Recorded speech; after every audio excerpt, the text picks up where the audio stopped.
So for this next drawing, I want to tell you about a gridding process that's called the triangle grid method.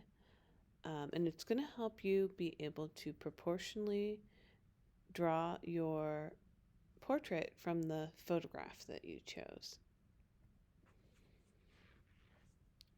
Now, the triangle grid method isn't new. It was very popular during the um, post-impressionist period, when a lot of artists were interested in taking small little sketches from their sketchbook and enlarging it into a large painting.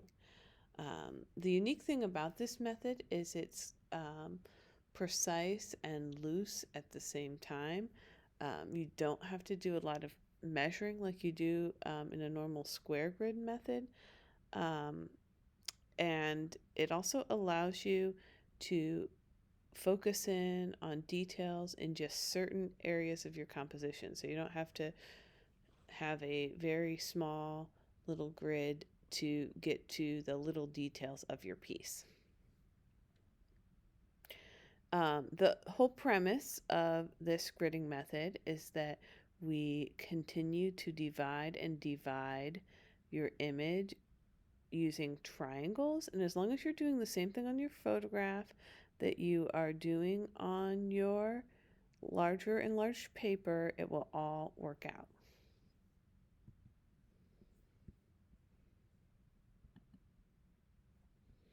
Okay, so the first step in this process is just measuring your image.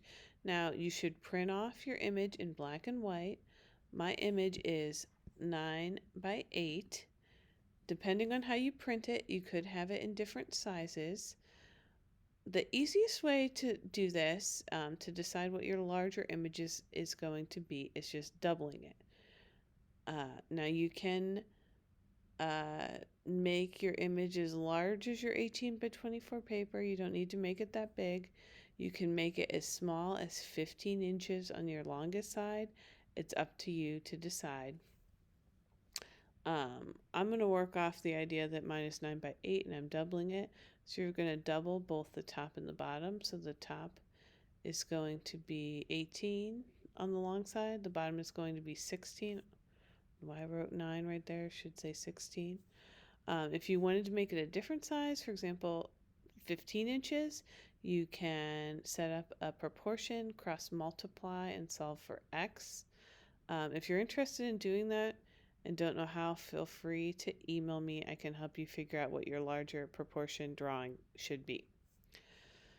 Okay, so once you have that figured out, notice how I'm drawing my edges in around my piece, that I took my pencil and kind of redefined the edges. When we go to do this process, you're dividing your paper to the edges of your image, not to the edges of the paper. So I want to have a clear defined edge. My edges are a little light, so I decided to draw them in so I can see them more clearly. All right, so you can see here, I'm going edge to edge.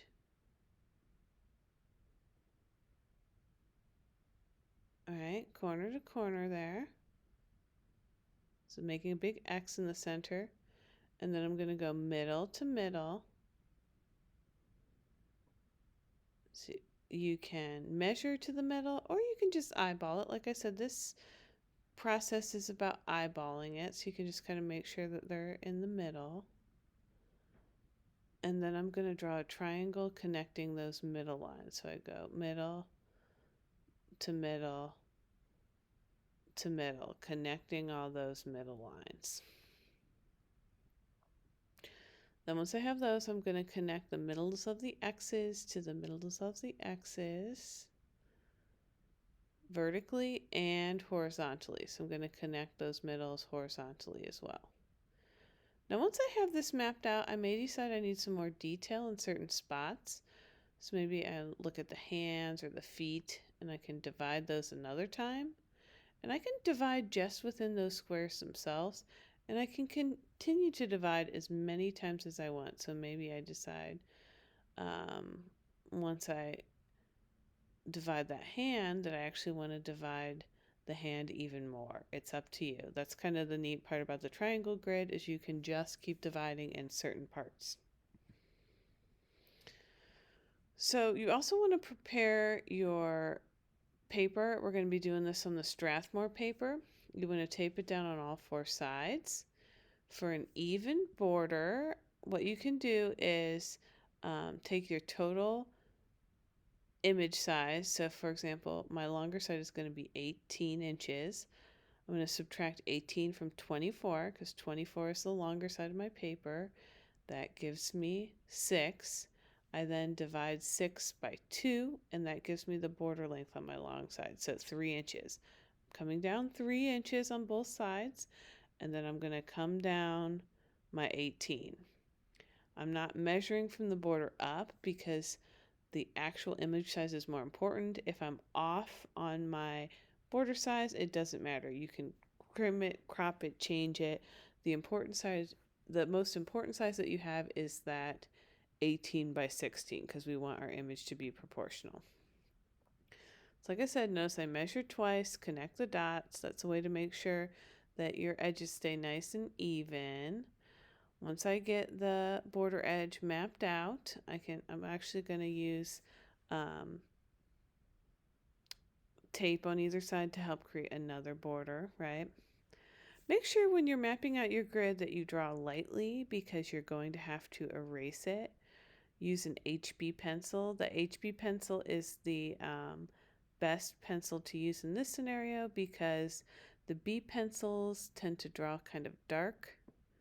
The H pencils are light, but they're a hard lead, so they can be harder to erase or sometimes make indents in your paper.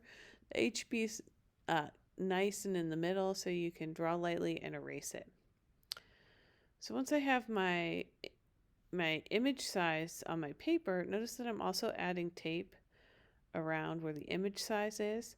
This is to give myself a nice clean edge. The graphite can get kind of messy. This makes sure that my image is going to stop in a nice clean line, that I won't have to erase anything. It's going to create that line for me. So this is something you can do that's very quick, that's time saving, and it gives you a nice clean edge.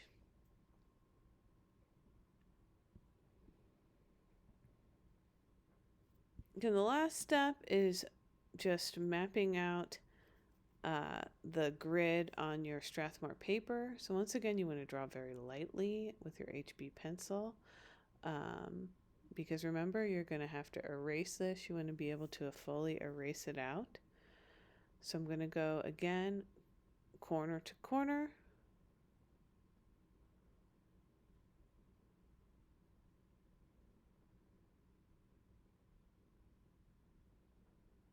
Middle to middle.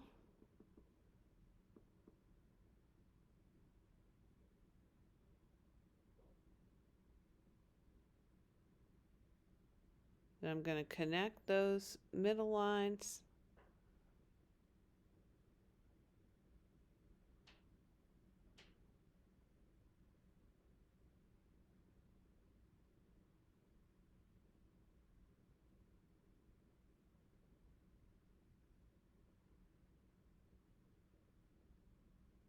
I'm going to connect those X's together vertically.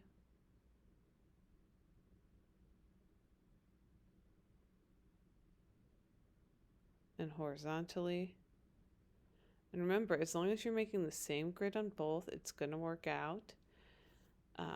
If you end up being off in your proportions, it's going to stretch or flatten that image a little bit. It'll actually still work out. And if I divided in little spots more than the other, you got to make sure you repeat those squares that or triangles that you made a little bit smaller. So you remember I had my hand and my foot that I made a little smaller, so I'm going to repeat those on that grid. Make sure that they're in the same spot because if they're not, that will mess you up.